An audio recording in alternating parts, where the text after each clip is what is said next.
ये है दानिश भाई इधर रखो थोड़ा सा। और ये है अमीन भाई, यहाँ पर हम लोग चूल्हा जला चुके हैं। ये है चिकन, ये है हमारे खालिद भाई, हम लोग मिलकर बना रहे हैं चिकन फ्राई। ये हमारे खालिद भाई, मसाला उठा, हमारे खालिद भाई देखिए मसाला डाल रहे हैं। ये देखिए हमारे खालिद भाई अब तलाई कर रहे हैं, कुर्बान भाई सेक रहे हैं। ये देखिए हम लोग लकड़ी भी नहीं लगाए हैं, देखिए मुर्गा फ्राई, प्याज काट रहे हैं। अब बनाएंगे फुलौरी।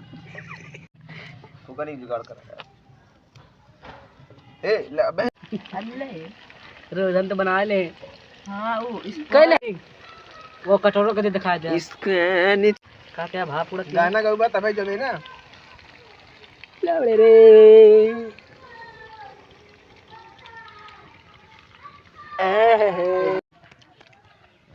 आराम से वीडियो से बना दो नहीं गाते